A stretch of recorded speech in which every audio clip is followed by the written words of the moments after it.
Good morning everyone. As you know that we have been discussing adverb.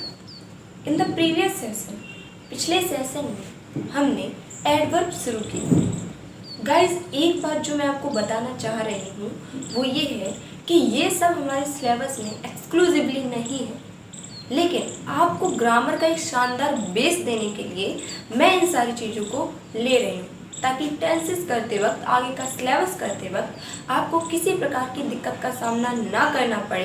इस बात को आप समझेंगे प्लीज़। दूसरी बात गाइस, अगर आपको किसी भी टॉपिक को समझने में कुछ भी प्रॉब्लम होती है तो आप हमें कमेंट कर सकते हैं या आप हमें बता सकते हैं। आपकी समस्या का सॉल्यूशन आपको ज़रूर दिया जाएगा। एक और बात गाइस मैं कहना चाहूँगी कि अभी हमने शुरुआत की है, ऐसा ज़रूरी नहीं है कि सारी चीज़ें हमारे समझ में आ जाए। मैं आपसे बस इतना कहूँगी कि आप थोड़ा पेशेंस रखिए, अपने टीचर पर ट्रस्ट रखिए। देखिए गाइस, जब हमें कोई नया टीचर पढ़ाता है एकदम से आकर तो उसके साथ सामंजस्य बिठाने में हमें थोड़ा समय लगता है, लेकिन गाइस अभी हमने शुरुआत की है, धीरे धीरे सारी चीज़ें आपको समझ में आएंगी। बस आप क्या कीजिए, थोड़ा पेशेंस रखिए एंड आप अपना ट्रस्ट बनाए रखिए। सो गाइस, पिछले सेशन में हमने एडवर्ब के बारे में थोड़ा पढ़ा था, जिसे हम हिंदी में क्रिया विशेषण कहते हैं।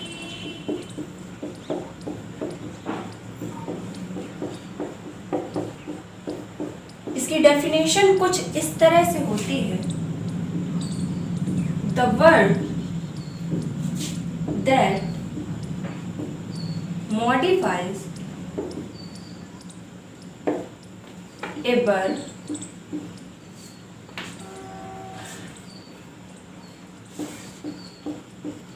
an adjective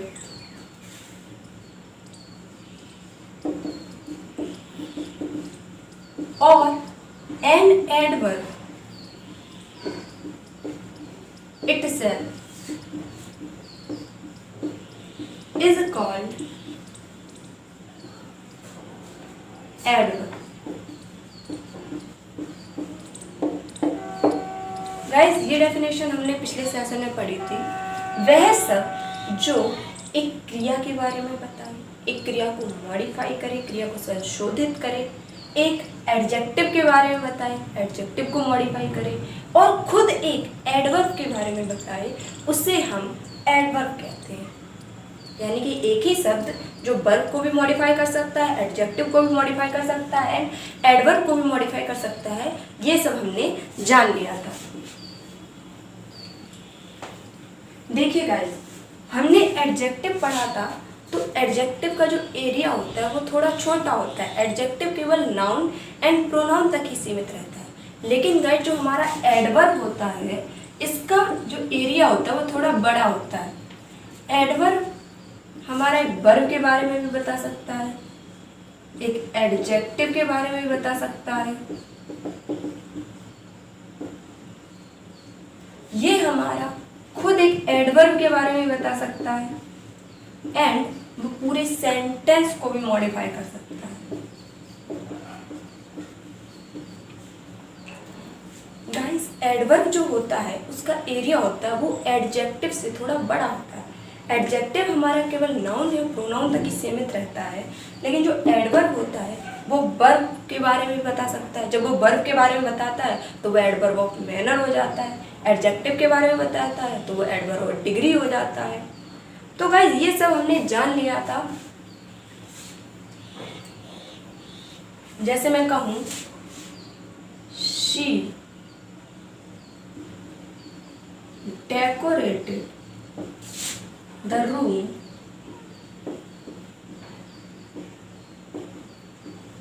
nicely. अब गाइस इस सेंटेंस में डेकोरेटेड ये हमारी वर्ब है। अब जब हम वर्ब से पूछें कि she decorated the room nicely, उसने कमरे को बहुत अच्छे से सजाया, तो उसने कमरे को कैसे सजाया? तो आंसर क्या निकलेगा हमारा? बहुत अच्छे से सजाया, नाइसली सजाया। ये क्या होगा हमारा? एडवर्ब ऑफ मैनर होगी। जो गाइस हमें कार्य करने का तरीका बताए, वर्ब का जो मैनर बताए, उसे हम कहते हैं एडवर्ब ऑफ मैनर। जैसे मैंने कहा प्लेस द बुक हियर, किताब को यहाँ रख दो। तो अगर मैं पूछूं किताब को कहाँ रख दूं तो आंसर आएगा यहाँ रख दो। ये हमारा एडवर्ब ऑफ प्लेस हो गया।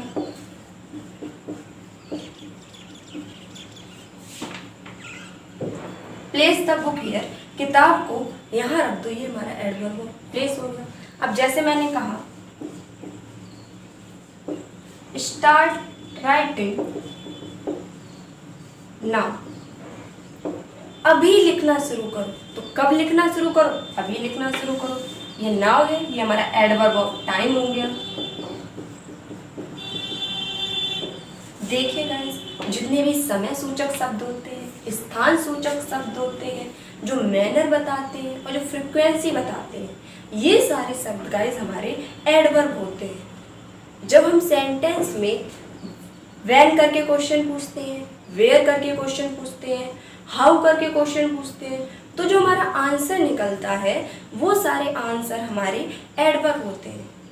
कोई एडवर्ब ऑफ मैनर होता है, कोई एडवर्ब ऑफ प्लेस होता है, कोई एडवर्ब ऑफ टाइम होता है। अब गाइस, एक एडवर्ब एक एडजेक्टिव को कैसे मॉडिफाई करती है वो हम देखते हैं।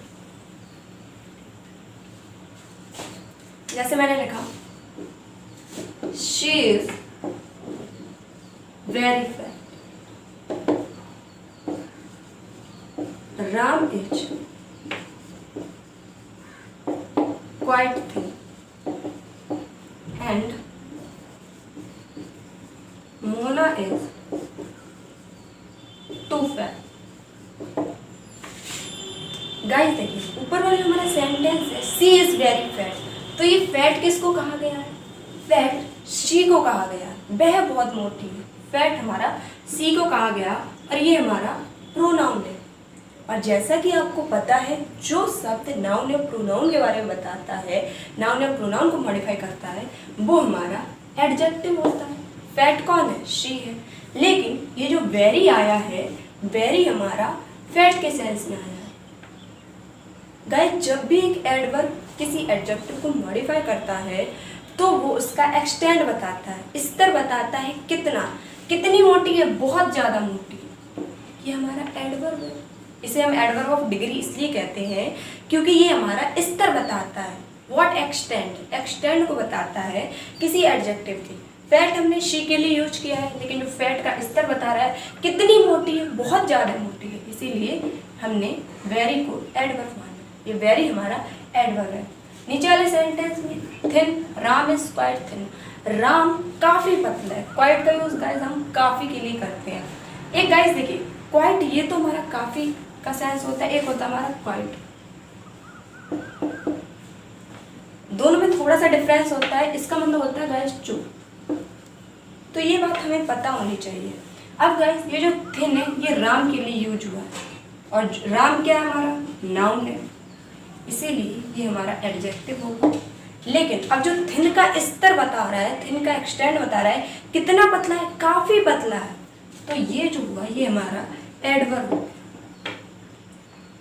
थर्ड वाले सेंटेंस में फैट हमने यूज किया मोना के लिए, और जो हम नाउन या प्रोनाउन के लिए यूज करते हैं वो हमारे एडजेक्टिव होते हैं। फैट हमारा एडजेक्टिव है। और ये जो फैट का स्तर बता रहा है बहुत ज़्यादा मोटी है, ये जो टू है ये फैट के लिए यूज हुआ है, इसीलिए ये हमारा एडवर्ब ऑफ डिग्री होगा। तो गाइस, ये कुछ सेंटेंस हैं जिनसे हमें पता चलता है कि एक एडवर्ब एक एडजेक्टिव को किस तरह से मॉडिफाई करता है।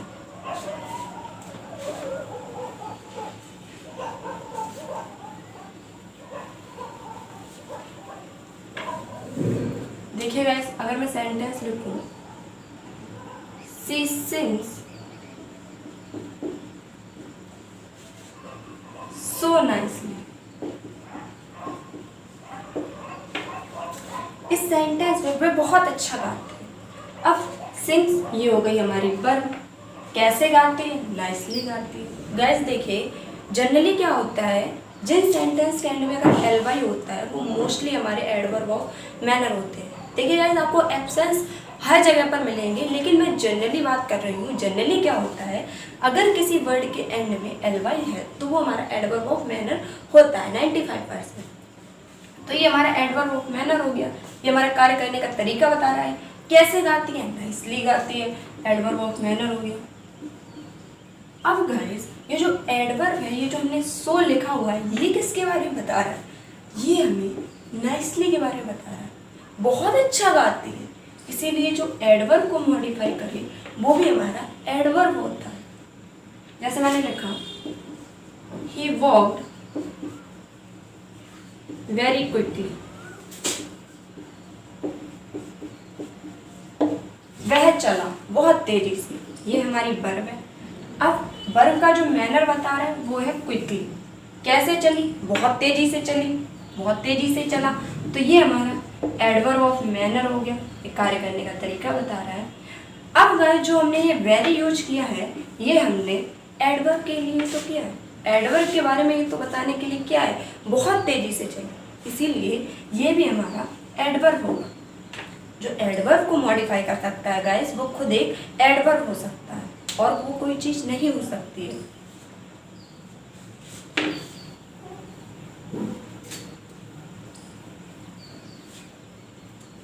अब गाइस हम देखते हैं कि किस तरह एक सेंटेंस को एक एडवर्ब मॉडिफाई कर सकती है। जैसे मैंने लिखा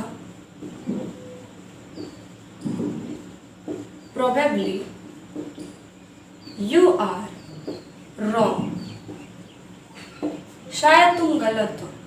अब गाइस ये जो प्रोबेबली है, ये हमारा यहाँ पे एडवर्ब है, क्योंकि एल वाई आया है, ये तो एक सिंपल सी बात हुई। लेकिन गाइस यू आर रॉन्ग, ये जो एडवर्ब है, ये इस पूरे को मॉडिफाई कर रहा है, इस पूरे सेंटेंस को मॉडिफाई कर रहा है, इसीलिए ये हमारा एडवर्ब है। ये जो वर्ड है प्रोबेबली, ये इस पूरे सेंटेंस के लिए ही बोला गया है। प्रोबेबली यू आर रॉन्ग, शायद तुम गलत हो, इसीलिए ये हमारा एडवर्ब है। जैसे surely he will win the match। देखिए गाइस यहाँ पे जो surely है हमारा, इसमें जो surely है ये एडवर्ब ऑफ अफर्मेशन माना जाता है। गाइस एडवर्ब ऑफ अफर्मेशन भी होते हैं एंड नेगेशन भी होते हैं, वो हमारे आगे की बात है। अब देखिए surely he will win the match, कि जो surely है इस पूरे सेंटेंस को मॉडिफाई कर रहा है। निश्चित ही वह जीतेगा, ये पूरे सेंटेंस को मॉडिफाई कर रहा है, इसीलिए ये भी हमारा एडवर्ब। तो जब इस टाइप से वर्ड आते हैं कि वो पूरे सेंटेंस को मॉडिफाई करें, तो वो भी हमारे एडवर्ब होते हैं। गाइस अभी तक जितने भी मैंने सेंटेंसेस आपको कराए हैं, उनमें मैंने आपको एडवर्ब किस तरह से फंक्शन करता है ये बताने की कोशिश की है। अब जैसा कि गाइस हमने पढ़ा है, नाउन के टाइप्स होते हैं, नाउन के काइंड होते हैं, प्रोनाउन के काइंड होते हैं, वर्ब के भी काइंड होते हैं, एडजेक्टिव के भी काइंड होते हैं। उसी तरह से हमारे एडवर्ब के भी काइंड होते हैं। जो गाइस हमारे लिए ज़्यादा इंपॉर्टेंट है उनको मैं आपको पहले बताऊंगी।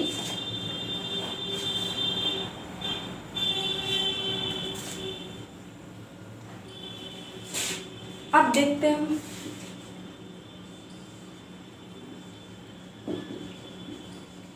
Kinds of adverb.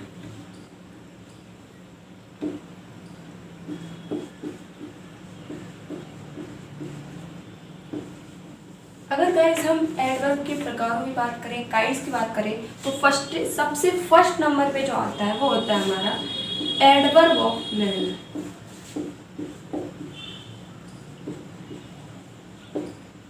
जो कार्य करने का तरीका बताए। देखिए गाइस जब भी हम सेंटेंस में हाउ से क्वेश्चन पूछेंगे, तब जो हमें आंसर मिलता है वो हमारा एडवर्ब ऑफ मैनर होता है।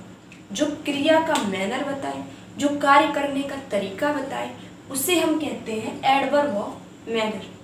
अगर हम किसी वर्ब से किसी सेंटेंस में हाउ करके क्वेश्चन पूछें, तो जो हमें आंसर मिलता है वो हमारा एडवर्ब ऑफ मैनर होता है। ये थोड़ी सी सिंपल बात हो गई। जैसे मैं लिखूं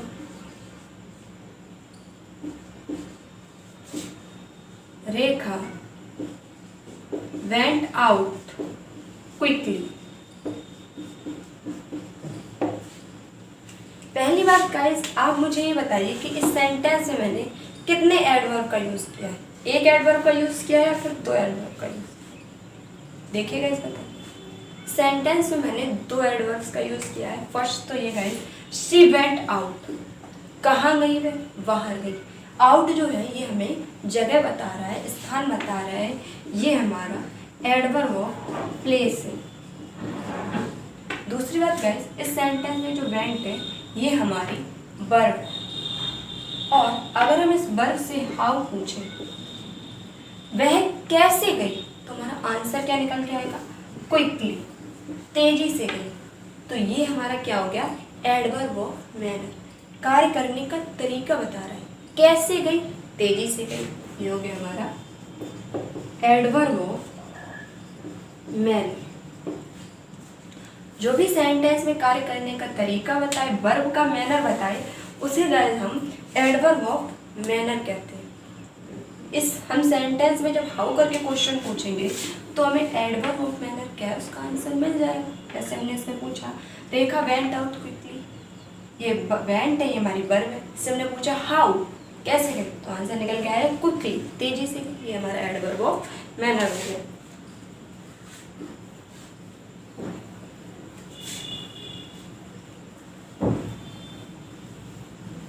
गाइस देखिए, एक और बात मैं आपको बताना चाहूँगी, अगर हम किसी वर्ड को एडवर्ब ऑफ मैनर बनाना चाहते हैं तो हम उसको कुछ इस तरह से बनाते हैं, adverb of manner. Guys adverb of manner generally हम क्या करते हैं, एडजेक्टिव के पीछे ly लगा देते हैं। जनरली क्या होता है गाइस, देखिए गाइस आपको एक्सेप्शन हर जगह पर मिलेंगे, लेकिन जनरली क्या होता है, अगर हम किसी वर्ड को एडवर्ब ऑफ मैनर बनाना चाहते हैं तो वो वर्ड हमारा एडजेक्टिव होना चाहिए, केवल एडजेक्टिव। हर वर्ड के एंड में ly लगा के हम एडवर्ब ऑफ मैनर नहीं बना सकते, केवल एडजेक्टिव के एंड में हम ly लगा के एडवर्ब ऑफ मैनर बना सकते हैं। जैसे कि हैप्पी है, हैप्पी क्या है हमारा, ये हमारा एडजेक्टिव है। अब अगर हम इसमें ly लगाएं, क्योंकि गाइस देखिए बाई इसमें आ रखा है, इसीलिए सबसे पहले हम क्या करेंगे, बाई को आई में कन्वर्ट करेंगे। देखिए अगर जो वर्ड है उसके एंड में एल है तो हम सिंपली बाई लगा देंगे, अगर एल या वाई में से कुछ भी नहीं है तो हम सिंपली एल वाई लगा देंगे उसके एंड में। लेकिन अगर एंड में बाई है तो बाई को सबसे पहले हम आई में चेंज करेंगे, उसके बाद हम एल वाई करेंगे। ये हैप्पी तो हमारा एडजेक्टिव है, लेकिन ये जो हैप्पी है ये हमारा एडवर्ब ऑफ मैनर है। हैप्पी हमारा एडजेक्टिव है, लेकिन हैप्पी जो हमने इसको एल वाई लगा के बनाते हैं ये हमारा एडवर्ब ऑफ मैनर। जैसे मैंने लिखा सैड, अगर मैं इसमें सिंपली सैडली कर दूं तो ये सैड क्या है, हमारा एडजेक्टिव है। सैडली क्या है, ये हमारा एडवर्ब ऑफ मैनर है। अगर हम किसी एडजेक्टिव के एंड में एल वाई लगाते हैं तो वो हमारा एडवर्ब ऑफ मैनर बन जाता है।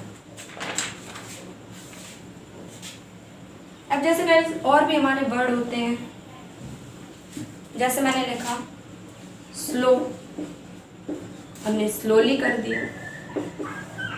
ब्यूटीफुल होता है हमारा एडजेक्टिव, ब्यूटीफुल का हमने ब्यूटीफुली कर दिया।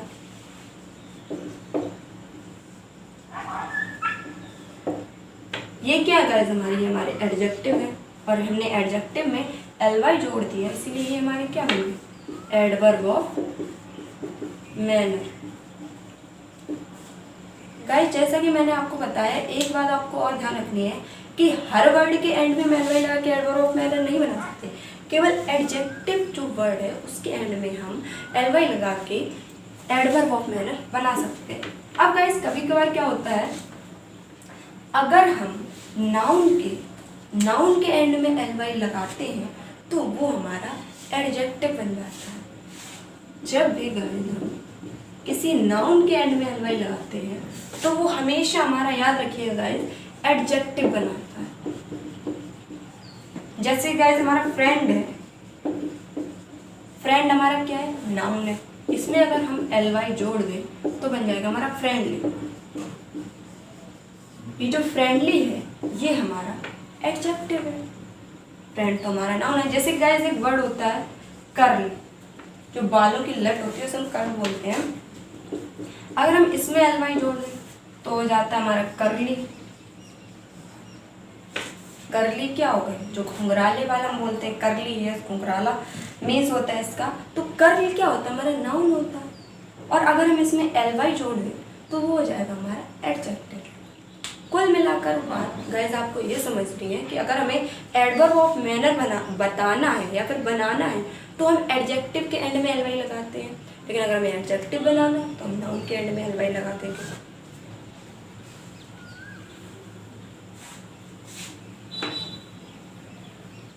अब जैसे गाइस एडवर्ब ऑफ मैनर का हम एग्जांपल लें, जैसे मैंने कहा The children are playing merrily in the garden.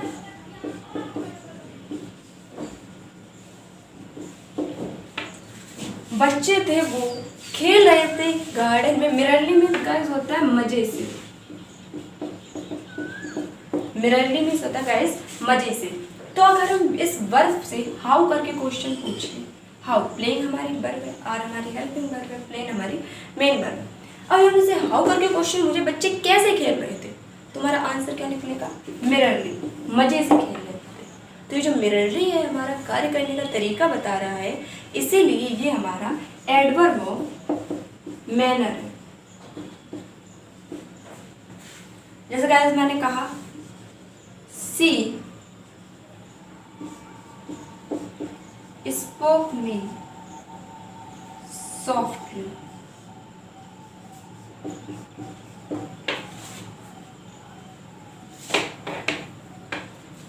She spoke to me softly. उसने मुझसे धीरे से कहा। तो गाइस ये वर्ब है, अगर हम इसे हाउ करके पूछे, हाउ कैसे कहा, तो धीरे से कहा, हमारा मैनर बता रहा है, इसलिए सॉफ्टली क्या है, हमारा एडवर्ब ऑफ मैनर है। सी स्पोक टू मी सॉफ्टली, ये हमारा तरीका बता रहा है, इसमें स्पोक जो है वो हमारी वर्ब है। और इससे अगर हम हाउ करके क्वेश्चन पूछें, हाउ कैसे, तो जो आंसर निकल के आएगा वो होगा हमारा सॉफ्टली। और जो हमारा तरीका बताता है, वर्ब का जो मैनर बताता है, उसे हम एडवर्ब ऑफ मैनर कहते हैं।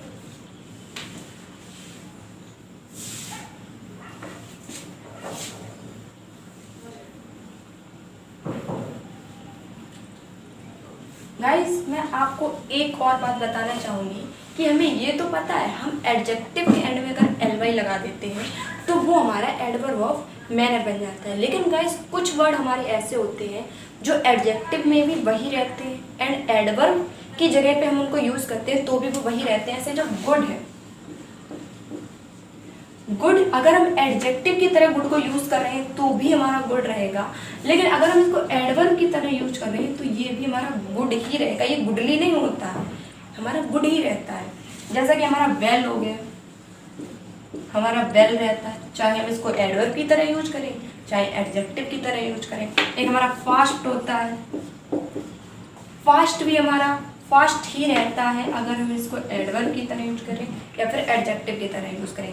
सेंटेंस में गाइस हमको देख कर ये पता करना होता है कि जो फास्ट, जैसे कोई सेंटेंस है उसमें फास्ट आ गया है तो हमें सेंटेंस को देख कर ही पता करना होगा कि वो एडवर्ब की तरह यूज हुआ है या फिर एडजेक्टिव की तरह यूज हुआ है।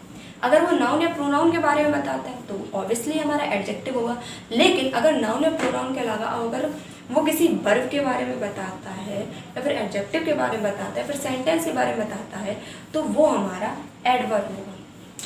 जैसे गाइस एक लाउड भी होता है, ये भी हमारा लाउड ही रहता है, लेकिन कभी कभी हम एडवर्ब के रूप में लाउडली का भी यूज़ कर देते हैं। ये दोनों हमारे ठीक है, एडवर्ब के रूप में हम लाउड का भी यूज़ कर सकते हैं एंड लाउडली का भी यूज़ कर सकते हैं।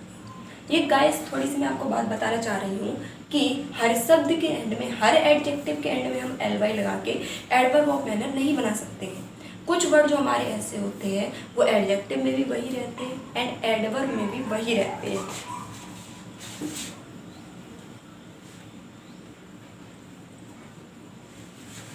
अब जैसे गाइस मैंने लिखा the girl is running fast. Okay guys, इस सेंटेंस में ये जो फास्ट है ये किसके लिए यूज हो रही है? अगर हम इस सेंटेंस की वर्ब देखें तो वे आर रनिंग। अगर हम वर्ब से हाउ करके क्वेश्चन पूछे कैसे दौड़ी, तो बहुत तेज दौड़ी। ये हमारा वर्ब के बारे में बता रहा है, वर्ब को मॉडिफाई कर रहा है, इसलिए फास्ट है। ये हमारा एडवर्ब ऑफ मैनर कार्य करने का तरीका बता रहा है। सेंटेंस में गाइस हमें ये देखना होता है कि कोई भी वर्ड है वो क्या फंक्शन कर रहा है। ये जो फास्ट है हमारा रनिंग के लिए यूज हुआ है। कैसे दौड़ी? बहुत तेज दौड़ी। अगर मैं इसी तरह से ये सेंटेंस लिखूं, शी इज सो फास्ट, इस टाइम पे जो फास्ट हुआ है ये सी के लिए यूज हुआ है। तेज कौन है, फास्ट कौन है? वह है फास्ट। लेकिन ये जो सो है ये तो हो गया हमारा एडजेक्टिव, क्योंकि ये हमारा शी के बारे में बता रहा है। शी क्या हमारा प्रोनाउन है, और जो नाउन या प्रोनाउन के बारे में बताता है वो हमारा एडजेक्टिव होता है ऑब्वियसली। लेकिन ये जो सो है ये हमारा एडवर्ब है, क्योंकि ये फास्ट के बारे में बताता है, फास्ट को मॉडिफाई करता है। एक और बार गाइस मैं आपको एक और बात ये बताना चाहूँगी जो मैं हमेशा से कहती हूँ, कोई वर्ड एक्चुअल में क्या है इससे फर्क नहीं पड़ता है। किसी भी वर्ड का एक सेंटेंस में फंक्शन क्या है, वो फंक्शन क्या कर रहा है, इस आधार पर हम बताते हैं कि वो वर्ड एडजेक्टिव है या फिर एडवर्ब है। गाइस एक और बात मैं आपको बताना चाहूँगी कि अगर कोई सिंगल वर्ड टाइम बताने का कार्य करता है, सिंगल वर्ड जैसे फास्ट है, कोई सिंगल वर्ड मैनर बताने का कार्य करता है, तो हम उसे कहते हैं एडवर्ब ऑफ मैनर। लेकिन अगर शब्दों का समूह हमें मैनर बताए, उस टाइम पर हम उसे एडवर्ब ऑफ मैनर नहीं कहते, उस टाइम पर हम उसे एडवर्ब फ्रेज ऑफ मैनर कहते हैं। जैसे मैंने कहा he entered the room in a joyful manner, जैसे कि मैंने लिखा इन अ जॉयफुल मैनर। तो ये क्या है, ये इतने सारे वर्ड हमारे कार्य करने का तरीका बता रहे हैं। तो ये इस टाइम पर हमारे एडवर्ब ऑफ मैनर नहीं रहेंगे, ये हो जाएगा हमारा एडवर्ब फ्रेज ऑफ मैनर।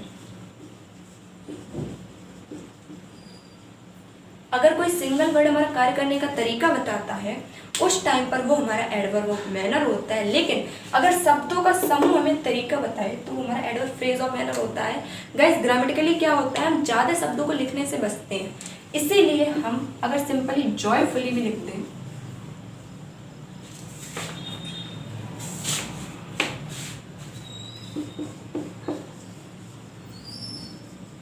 अगर देखिए इस इतने सारे वर्ड का जो सेंस है वही इस वर्ड का सेंस है, इन अ जॉयफुल मैनर या फिर जॉयफुली, बात एक ही है। हम ग्रामेटिकली क्या होता है, ग्रामर में हम ज़्यादा वर्डों को लिखने से बचते हैं, बहुत सारे वर्ड को नहीं लिखा जाता है, इसीलिए गाइस हम एडवर्ब को पढ़ते हैं। In a joyful manner he enters the room in a joyful manner, वह कमरे में आया खुशी से, खुशीपूर्ण ढंग से, उसका जो मैनर बता रहा है।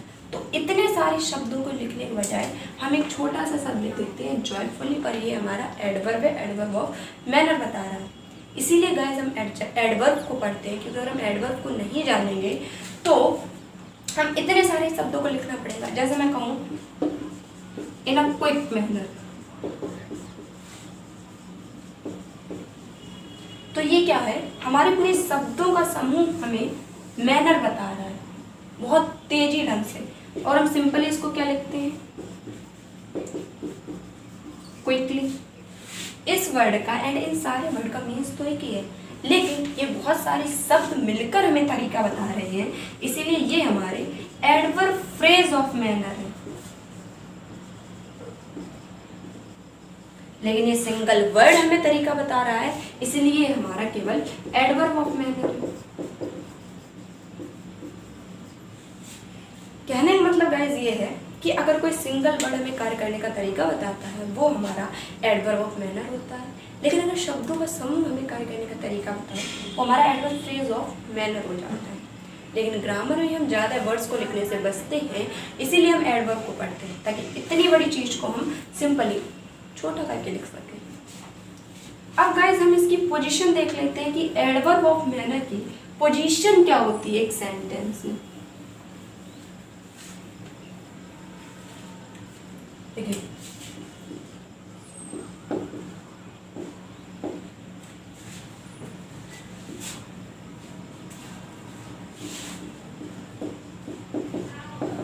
पोजीशन इन सेंटेंस, एक सेंटेंस में एडवर्ब ऑफ मैनर की पोजीशन गाइस आफ्टर वर्ब, या तो वो वर्ब के बाद होगा या फिर after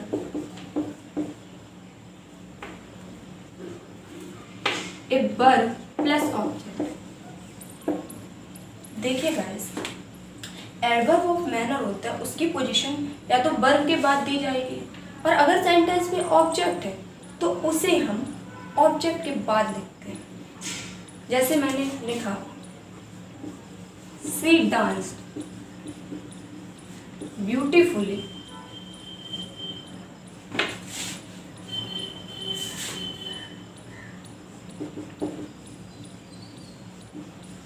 yesterday, she danced beautifully yesterday। तो इसमें डांस क्या हमारी वर्ब है, और क्योंकि वर्ब के बाद कोई ऑब्जेक्ट है ही नहीं, इसलिए हमने जो एडवर्ब ऑफ मैनर है ये हमने डायरेक्ट वर्ब के बाद में रख दिया। ये जो ब्यूटीफुली है ये हमारा हाउ का आंसर दे रहा है, डांस। कैसे किया डांस? अच्छे से किया, ब्यूटीफुली किया डांस, इसलिए ये हमारा एडवर्ब ऑफ मैनर है। अब जैसे गाइस कभी कभार क्या होता है, सेंटेंस में ऑब्जेक्ट आ जाता है, जैसे कि ही accepted my gift happily।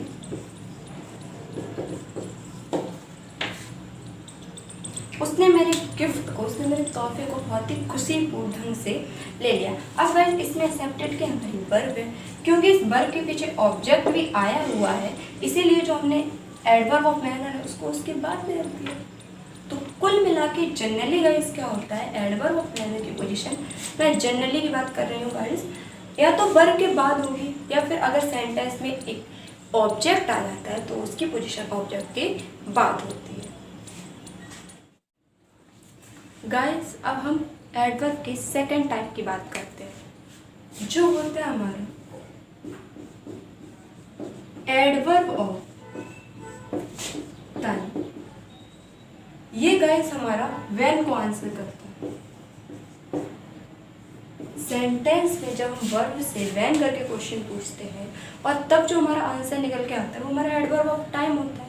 Generally guys adverb of time जितने भी वर्ड्स होते हैं हमारे एडवर्ब ऑफ टाइम जो बताते हैं हमें, वो उनकी पोजीशन सेंटेंस के एंड में होती है। जैसे गाइस हमारा नाउ हो गया, देन हो गया, यस्टरडे हो गया, हमारा डेली हो गया, ये भी हमारा समय बता रहा है,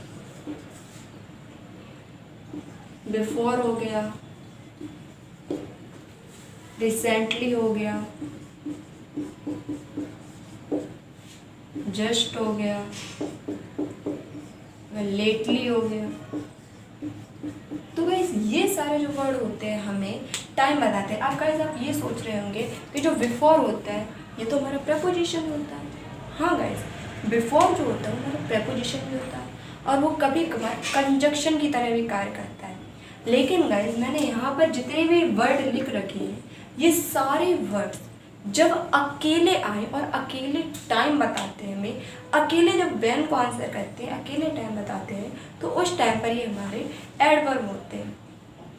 वो बात अलग है, अगर प्रेपोजिशन है बिफोर तो उसके बाद हमें कुछ दिया जाएगा, उसके बाद कुछ नाउन या प्रोनाउन दिया जाएगा। अगर ये कंजक्शन है तो ये दो जो सेंटेंस होगी उनको जोड़ेगा। लेकिन बिफोर जो हमारा एडवर्ब होता है तो वो अकेला आता है और अकेला टाइम बताता है।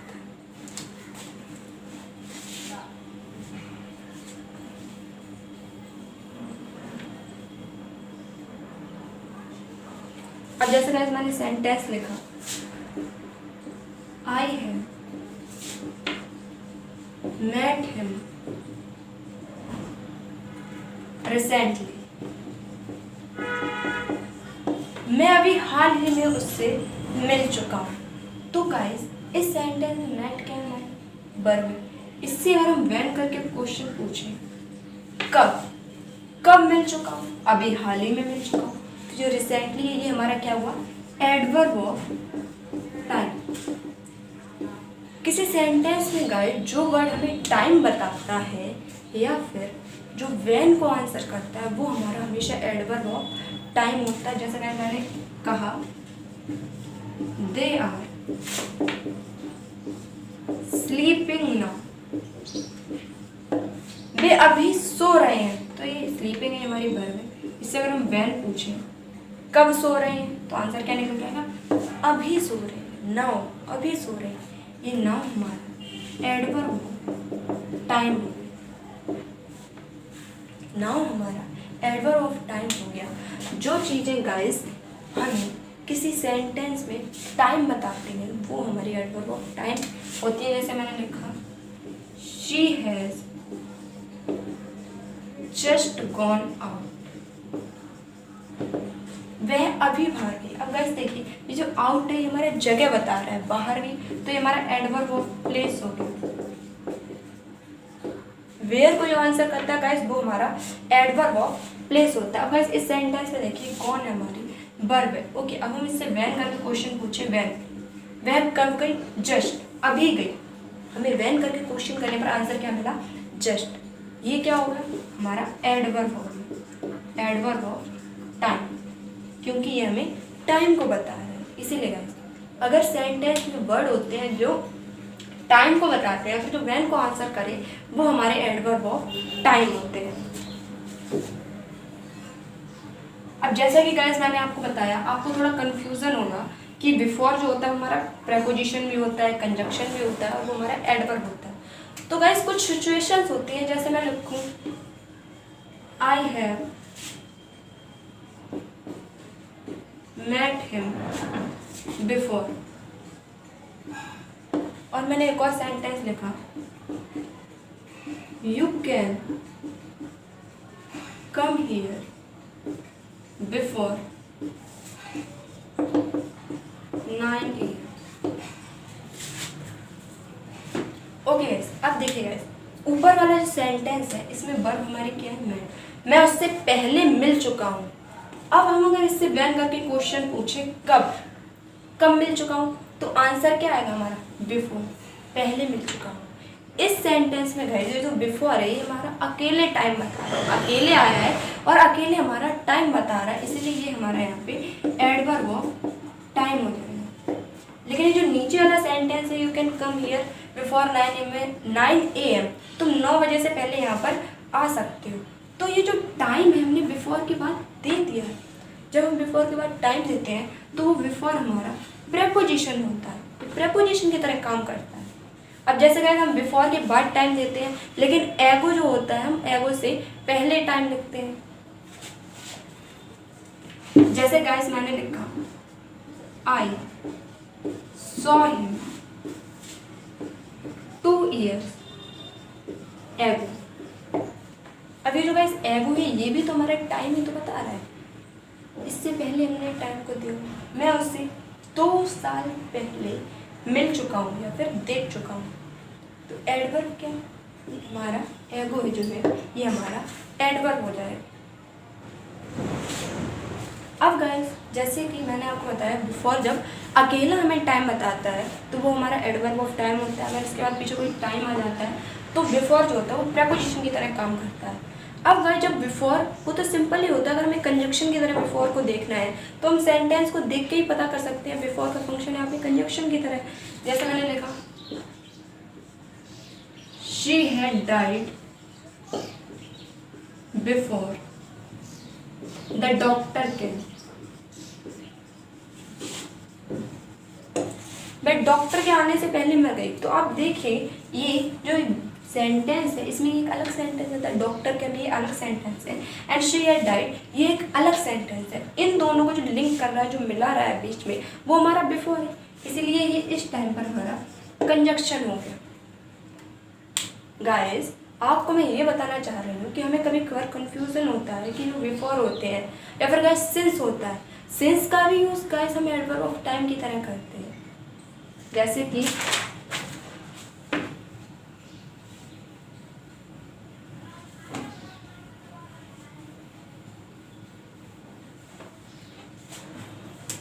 मैं लिखूं I have seen him since उसे तब से जानता हूँ। गाइस यहाँ सीन का मतलब जानने से भी हम लगा सकते हैं। I have seen him since, तो ये गाइस सिंस है, यहाँ पे इसका सेंस तब से, और ये अकेला में टाइम बता रहा है। इसीलिए अगर हम सीन क्या हमारी वर्ब, इससे हम अगर वैन करके क्वेश्चन पूछे कब से जानता हूँ तो तब से, तो ये सिंस है हमारा एडवर्ब ऑफ टाइम है। सिंस का भी यूज करके हम एडवर्ब ऑफ टाइम की तरह करते हैं। जैसे कि अगर मैं एक और सेंटेंस लिखूं, आई हैव बीन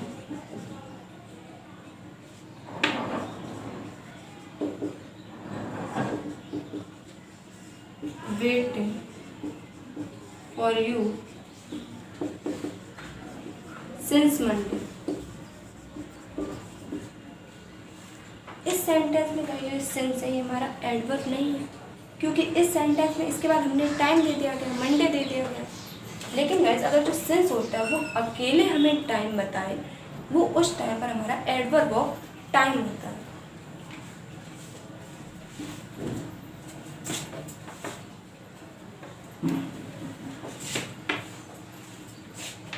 अब गाइस जैसे मैंने सेंटेंस लिखा, शी कम्स हियर डेली। इस सेंटेंस में जो हमारी वर्ब है वो है हमारी कम्स, और जब हम इससे वैन करके क्वेश्चन पूछेंगे तो हमारा आंसर निकल के आएगा डेली, वह रोज यहाँ आती। तो ये क्या हो गया, हमारा एडवर्ब ऑफ टाइम हो गया, जो हमें टाइम बताए या फिर वैन का आंसर करें। अब वैसे कभी कभार क्या होता है, जैसे मैंने आपको बताया बिफोर का यूज़ हम एडवर्ब की तरह करते हैं, लेकिन अगर ये लिखा हो बिफोर सनसेट, तो क्या ये जो सनसेट है इसके पीछे हमें टाइम दे दिया गया है, इसलिए ये बिफोर हमारा एडवर्ब नहीं रहेगा। अब गाइस जैसा क्या होता है, कभी कभार हम सिंस का भी यूज़ हम बिकॉज की तरह करते हैं, जैसे कि my child is so weak since he doesn't drink milk, यानी कि मेरा जो बालक है वो कमज़ोर है क्योंकि वो मिल्क नहीं पीता है, दूध नहीं पीता है। सिंस का यूज़ गाइस कभी कभी हम बिकॉज की तरह भी करते हैं, लेकिन गाइस सिंस हो गया और हमारा ये जो बिफोर हो गया, ये हमारे प्रेपोजिशन भी होते हैं, कंजक्शन भी होते हैं और एडवर्ब होते हैं। एडवर्ब कब होते हैं, जब ये अकेले हमें किसी टाइम का बोध कराएं, अकेले हमें टाइम बताएं। ये प्रेपोजिशन तब होंगे जब इनके बाद कुछ हमें टाइम दिया जाएगा, और बिफोर कंजक्शन तो तब होता है जब वो दो सेंटेंसेस को जोड़े। तो सेंटेंस को देखकर हम ये अंदाज़ा लगा सकते हैं जो वर्ड है हमारा बिफोर क्या है। अगर बिफोर अकेले आया है तो वो हमारा एडवर्ब ऑफ टाइम हो जाएगा, अगर उसके बाद हमें टाइम दिया गया है तो वो हमारा प्रेपोजिशन हो जाएगा, लेकिन अगर बिफोर दो सेंटेंसेस को जोड़ता है, लिंक करता है, तो वो हमारा कंजक्शन हो जाएगा। गाइस जो हमारा एडवर्ब का जो थर्ड टाइप होता है,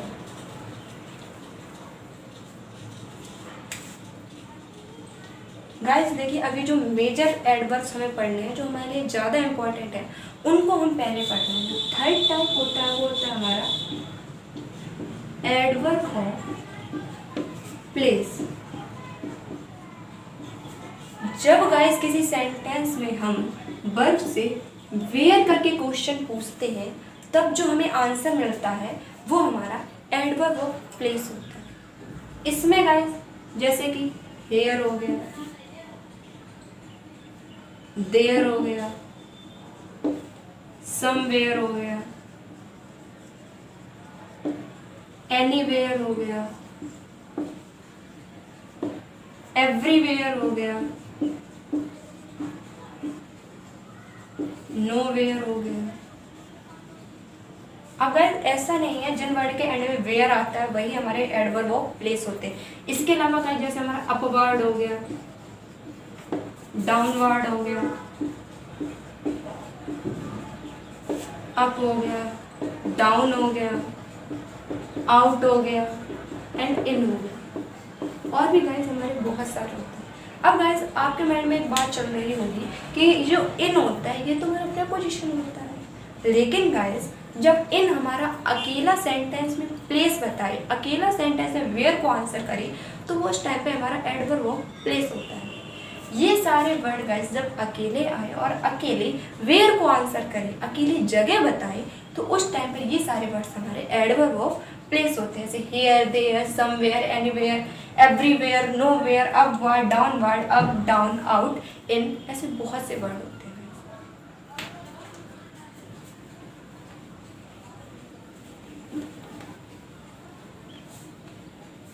अब जैसे मैं कुछ सेंटेंस लिखूं, please come here, I saw him there, she went up,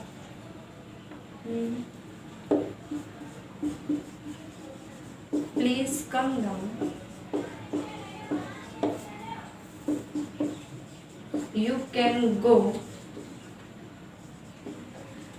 anywhere, such things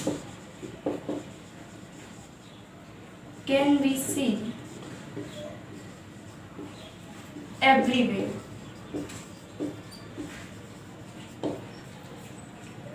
इस सेंटेंस में गाइस आप एक बात देखिए कि प्लीज कम हियर, तो अगर ये हमारी जो कम है ये हमारी वर्ब है, इस वर्ब से अगर हम वेयर करके क्वेश्चन पूछें तो हमारा आंसर क्या निकलेगा, यहाँ आओ, कहाँ आओ, यहाँ आओ। तो जो वेयर करके हमें जो आंसर मिलता है, जो हमारी जगह बताई जाती है, प्लेस बताए, अब यहाँ आओ, यहाँ आओ, तो ये प्लेस ही है ना, यहाँ ये हमारा प्लेस है हमारा, इसलिए ये हमारा एडवर्ब ऑफ प्लेस हो गया। इसी तरह से I saw him there, saw क्या है, हमारी वर्ब है, वर्ब से अगर हम वेयर करके क्वेश्चन पूछे, मैंने उसे कहाँ देखा, तो देयर, वहां देखा, ये हमारा एडवर्ब ऑफ प्लेस हो गया, मेरा जगह बता रहा है, वेयर को आंसर कर रहा है। नेक्स्ट वाले सेंटेंस में शी वेंट अप। अब गाइस जैसा कि आपने पढ़ा होगा अप डाउन ये सारे हमारे प्रपोजिशन भी होते हैं, लेकिन गाइस इस सेंटेंस में जो अप है वो अकेला हमें जगह बता रहा है, कहाँ गई, ऊपर गई, ऊपर जो है वो अकेली एक जगह बता रहा है, इसीलिए ये हमारा यहाँ पे एडवर्ब है, कहाँ गई, ऊपर गई, एडवर्ब ऑफ प्लेस है। इसी तरह से हमारा सेंटेंस है प्लीज काम डाउन, आपने सुना भी होगा, नीचे आ जाओ, तो ये जो डाउन है ये भी हमारा एडवर्ब ऑफ प्लेस है। यू कैन गो एनीवेयर, तुम कहीं भी जा सकते हो, वर्ब क्या है, गो, गो से अगर हम वेयर करके क्वेश्चन पूछें, वर्ब से वेयर करके क्वेश्चन पूछें, तुम कहाँ जा सकते हो, तो आंसर क्या निकल के आया, एनीवेयर, कहीं भी जा सकते हो। तो जो गाइस सेंटेंस में हमें वर्ब से क्वेश्चन जब ये करें वेयर, तो जब हमें जो आंसर मिलता है वो हमारा एडवर्ब ऑफ प्लेस होता है। ये भी हमारा एडवर्ब ऑफ प्लेस है, ये भी हमारा एडवर्ब ऑफ प्लेस है, ये भी हमारा एडवर्ब ऑफ प्लेस है। ये वाला सेंटेंस है such things can be seen, sorry यहाँ पे सीन होगा, such things can be seen everywhere, ऐसी वस्तुओं को सभी जगह देखा जा सकता है। तो जो एवरीवेयर है ये हमारा जगह बता रहा है, इसीलिए ये भी हमारा एडवर्ब ऑफ प्लेस हो गया। अब गाइस जैसा कि मैंने आपको बताया इन है, इनको हम प्रेपोजिशन भी मानते हैं, लेकिन उसको एडवर्ब कुछ हम विशेष कंडीशन में मानेंगे।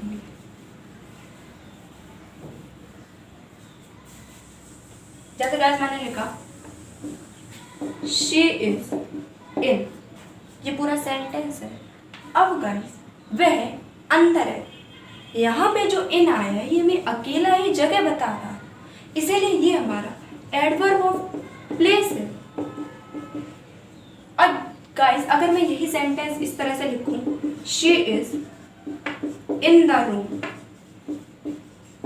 वह कमरे में है, इनके बाद हमें जगह दे दी गई है, इसलिए जो इन है ये हमारा प्रेपोजिशन है। इसी तरह जैसे मैंने सेंटेंस लिखा था शी वेंट अप, अब यहाँ पे अकेला आया है, और जब अकेला अप आ जाए, इन आ जाए, जब अकेले हमें प्लेस के बारे में बताते हैं, अकेले हमें जगह के बारे में बताते हैं, तो ये हमारे एडवर्ब ऑफ प्लेस होते हैं। अगर इसी की जगह पे मैं लिख दूं शी वेंट अप द हिल, मैं पहाड़ी पर गई, पहाड़ी के ऊपर चढ़ी, तो गाइस इस सेंटेंस में जो अप है इसके बाद में हमें जगह दी गई है। हिल क्या एक जगह ही तो है, पहाड़ी एक जगह ही तो है, उससे पहले जब ये अप लगा है ये हमारा प्रेपोजिशन होगा, ये हमारे इस टाइम पे एडवर्ब नहीं होगा। कहने का मतलब गाइस ये है जब इन एंड अप अकेले किसी जगह का बोध कराते हैं, अकेले किसी जगह को बताते हैं, तो वो हमारे एडवर्ब ऑफ प्लेस होते हैं। लेकिन गाइस अगर ये हम अप के साथ कोई जगह जोड़ देते हैं, कोई भी जगह जोड़ देते हैं, जैसे कि रूम में इनके साथ हमने जोड़ दिया, तो इस टाइम पे ये हमारे प्रेपोजिशन होते हैं। कोई वर्ड एक्चुअल में क्या होता है इससे फर्क नहीं पड़ता है, किसी भी वर्ड का सेंटेंस में फंक्शन क्या है उसी के अकॉर्डिंग हम उसको कहेंगे कि हमारा एडवर्ब है या फिर ये हमारा प्रेपोजिशन है। अब जैसे एक सेंटेंस होता है ही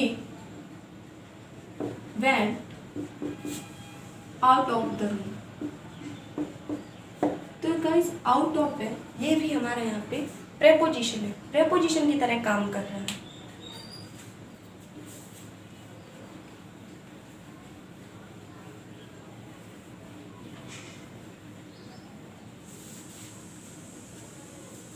अब गाइस एक और बात मैं आपको बताना चाहूँगी कि अभी हमने जो फर्स्ट टाइप पढ़ा था एडवर्ब ऑफ मैनर, उसमें हमने ये देखा था कि अगर कोई सिंगल वर्ड हमें मैनर बताता है तो वो होता है हमारा एडवर्ब ऑफ मैनर। लेकिन जब बहुत सारे वर्ड्स हमें किसी काम करने का मैनर बताते हैं तो वो हमारे एडवर्ब फ्रेज ऑफ मैनर होते हैं।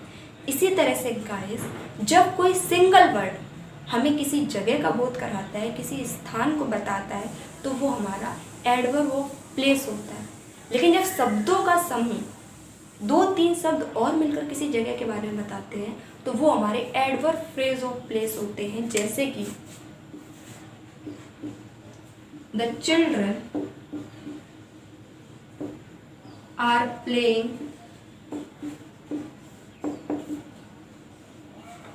इन द गार्डन।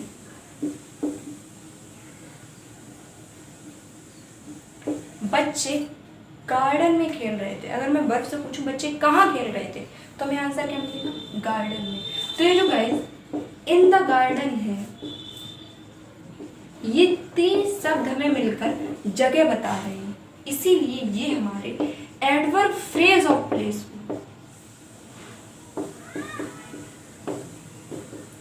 गाइस अकेला शब्द जब हमें जगह बताता है तो वो एडवर्ब ऑफ प्लेस होता है।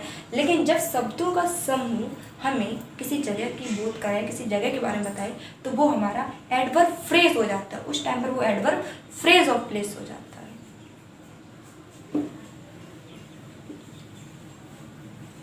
जैसे गाइस आपने सेंटेंस सुना होगा कि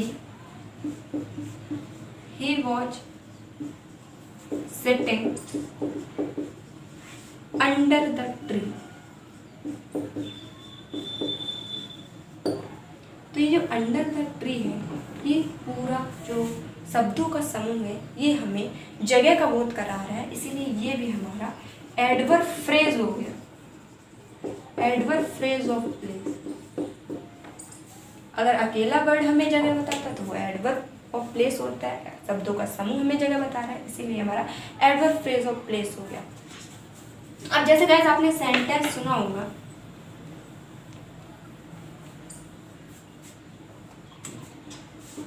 I saw so many books in the library। इस सेंटेंस में गाइस देखिए आई सॉ क्या हमारी वर्ब है, और अगर हम इससे वेयर करके क्वेश्चन पूछें वेयर मैंने बहुत सारी किताबों को कहाँ पर देखा, तो आंसर हमारा निकल के आएगा इन द लाइब्रेरी। ये हमारा एडवर्ब फ्रेज ऑफ प्लेस हो गया। देखिए गाइस हम इस टॉपिक को पढ़ क्यों रहे हैं और इसको हम अप्लाई कहाँ करते हैं, इस बात को हमें ज़्यादा पता होना चाहिए। ये गाइस हमारा जो सेंटेंस है, ये इसमें अब देखिए गाइस हम जब एक्टिव पैसिव पढ़ते हैं तो उसमें हम क्या करते हैं, सब्जेक्ट को ऑब्जेक्ट बनाते हैं, ऑब्जेक्ट को सब्जेक्ट बनाते हैं। गाइस तो एक्टिव पैसिव पढ़ते वक्त हमें ध्यान रखना चाहिए कि एक सेंटेंस में ऑब्जेक्ट आया है कि नहीं। जैसे अगर मैं एक सेंटेंस लिखूं,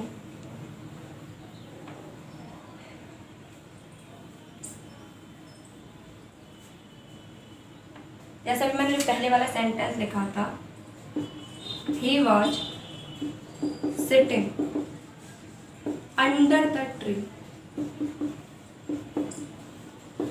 तो गाइस हमें इस चीज की नॉलेज होनी चाहिए कि किसी सेंटेंस में ऑब्जेक्ट कब आता है या फिर कब नहीं आता। अगर किसी सेंटेंस में ऑब्जेक्ट आएगा तभी तो उसकी पैसिव बनी थी, तभी तो उसकी पैसिव बनेगी। जैसे मैंने अगर ये सेंटेंस जो अभी लिखा था, I saw so many books in the library। अब गाइस अगर मैं ऊपर वाले सेंटेंस में आपसे पूछूं इसमें ऑब्जेक्ट कहाँ है बताओ, तो हमें ज़्यादातर ये कंफ्यूजन होता है, ये जो ट्री है ये हमारा ऑब्जेक्ट है। नहीं गाइस, इस बात की समझ हमें होनी चाहिए। हम एडवर्ब इसीलिए तो पढ़ते हैं, हर सेंटेंस में जरूरी नहीं ऑब्जेक्ट आ जाए। जब ऑब्जेक्ट मैंने आपको पढ़ाया था तब गाइस मैंने आपको ये बताया था कि कुछ हमारी वर्ब होती है ट्रांजिटिव एंड कुछ हमारी वर्ब होती है इंट्रांजिटिव। इंट्रांजिटिव अगर कोई वर्ब जैसे सिट हो गया, हमारा रन हो गया, कम हो गया, तो इनके बाद तो ऑब्जेक्ट कभी आता ही नहीं है, क्योंकि ये हमारी इंट्रांजिटिव वर्ब होती है। हमें ऑब्जेक्ट देखना ही नहीं चाहिए, सीधे बोल देना चाहिए कि इसमें ऑब्जेक्ट है ही नहीं। ये जो अंडर द ट्री है, ये हमारा एडवर्ब फ्रेज ऑफ प्लेस है। हमें पता ही एडवर्ब फ्रेज ऑफ प्लेस है, क्योंकि अभी हमने एडवर्ब हम पढ़ रहे हैं। लेकिन कभी कभार गाइस क्या होता है, जो हमारा बेसिक फंडामेंटल होता है ये हमारा क्लियर नहीं होता है, तो उस टाइम पर हम सोचते हैं ये ट्री हमारा ऑब्जेक्ट है। नहीं गाइस, ये ऑब्जेक्ट नहीं है। जब हम वर्ब से, जो नीचे वाली सेंटेंस है, जब ये वर्ब है हमारी, इससे अगर हम व्हाट करके क्वेश्चन पूछे या फिर whom करके क्वेश्चन पूछे, इस बात को गाइस आप हमेशा याद रखिएगा। एक वर्ब से जब हम व्हाट या whom करके क्वेश्चन पूछते हैं, तब जो हमें आंसर मिलता है वो हमेशा हमारा ऑब्जेक्ट होगा। व्हाट करके आंसर पूछेंगे तो हमें डायरेक्ट ऑब्जेक्ट मिलेगा, एंड वह whom करके आंसर पूछेंगे तो हमें इनडायरेक्ट ऑब्जेक्ट मिलेगा। क्योंकि हम इससे whom करके क्वेश्चन पूछेंगे तो हमें कुछ आंसर नहीं मिलेगा, इसीलिए इसमें हमारा इनडायरेक्ट ऑब्जेक्ट है ही नहीं। व्हाट करके हमने इससे क्वेश्चन पूछा, मैंने क्या देखा लाइब्रेरी में, तो सो मैनी बुक्स, किताबें देखी मैंने। तो किताबें क्या हमारी नॉन लिविंग थिंग, और नॉन लिविंग थिंग हमारी क्या होती है, डायरेक्ट ऑब्जेक्ट होती है। तो गाइज ये बात समझना हमारे लिए बहुत जरूरी है कि जरूरी नहीं हर सेंटेंस में ऑब्जेक्ट आता, कुछ सेंटेंस में ऑब्जेक्ट नहीं आता है, एडवर्ब ऑफ मैनर आ जाता है, एडवर्ब ऑफ प्लेस आ जाता है। जैसे कि यही सेंटेंस हमारा, इस सेंटेंस में ऑब्जेक्ट है ही नहीं। हम कभी कभार मान लेते हैं कि ट्री हमारा ऑब्जेक्ट है, लेकिन ये ऑब्जेक्ट नहीं है, हमारा एडवर्ब फ्रेज ऑफ प्लेस है। तो गाइस इसीलिए एडवर्ब पढ़ना जरूरी होता है, ताकि किसी सेंटेंस में हम ये जान सकें कि क्या चीज़ ऑब्जेक्ट है और क्या चीज़ हमारी एडवर्ब है।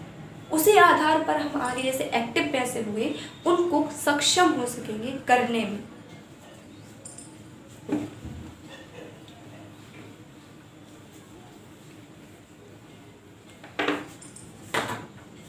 अब गाइस जैसे मैं सेंटेंस लिखूं, शी केम हियर yesterday, इस सेंटेंस में ये जो हियर है ये हमारी जगह को बता रहा है। वह कहाँ आया, यहाँ आया, इसीलिए ये हो गया हमारा एड। जैसे हमारी वर्ब है, ओके, हमने इससे जब वेयर करके क्वेश्चन पूछा, वह कहाँ आया, वह यहाँ आया, तो आंसर क्या निकला यहाँ, तो ये क्या हो गया हमारा एडवर्ब ऑफ प्लेस। और गाइस अब जब हम इससे वैन करके क्वेश्चन पूछेंगे तो हमें आंसर क्या मिलेगा, वह यहाँ कब आई, तो यस्टरडे है, ये हमारा एडवर्ब ऑफ टाइम हो गया। सिंगल वर्ड गाइस जब हमें टाइम बताए या फिर प्लेस बताए तो वो हमारे एडवर्ब ऑफ प्लेस या फिर एडवर्ब ऑफ टाइम होते हैं। दूसरी बात गाइस, अगर हम जब भी वर्ब से वेयर करके क्वेश्चन पूछें, जब भी वर्ब से हाउ करके क्वेश्चन पूछें, जब भी वर्ब से हम व्हेन करके क्वेश्चन पूछें, तब जो हमें आंसर निकलता है वो हमेशा हमारा एडवर्ब होता है। लेकिन जब हम वर्ब से व्हाट या whom करके क्वेश्चन पूछते हैं तब जो आंसर निकलता है वो हमारा ऑब्जेक्ट होता है। इस बात को हमें ध्यान रखना चाहिए। ये बात हमारे लिए बहुत ही ज़्यादा इंपॉर्टेंट है कि जब हम किसी वर्ब से व्हाट या whom करके क्वेश्चन पूछेंगे तो वो जो आंसर निकलेगा वो हमारा हमेशा ऑब्जेक्ट होगा। लेकिन अगर वर्ब हमें आंसर वेयर, व्हेन या हाउ में देती है तो वो हमारा हमेशा एडवर्ब होता है। अगर जैसे को मैं सेंटेंस लिखूं, he came into my room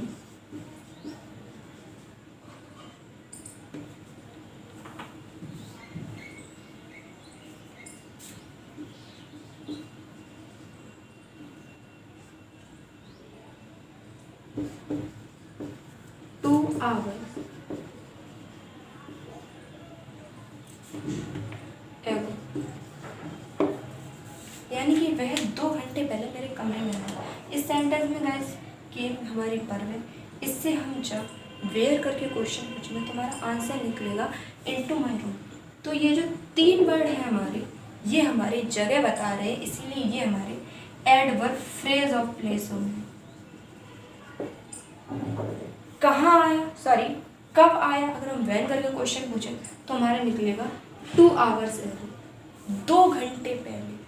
जब व्हेन करके क्वेश्चन पूछा तो हमें ये 3 वर्ड मिले, इसीलिए ये भी हमारे एडवर्ब फ्रेज ऑफ टाइम। कुल मिलाकर बात गाइस मैं ये कहना चाहती हूँ कि सिंगल वर्ड प्लेस बताए तो वो adverb of place, single word अगर हमें टाइम बताए तो adverb of time, single word of हमें मैनर बताए किसी चीज़ को करने का तो वो एडवर्ब ऑफ मैनर हो जाएगा। लेकिन अगर कई सारे शब्दों का समूह हमें मैनर बताता है, फिर प्लेस बताता है, फिर टाइम बताता है तो वो हमारा एडवर्ब फ्रेज होता है, फ्रेज हो जाता है। एडवर्ब फ्रेज ऑफ प्लेस हो सकता है, एडवर्ब फ्रेज ऑफ मैनर हो सकता है and adverb phrase of time हो सकता है।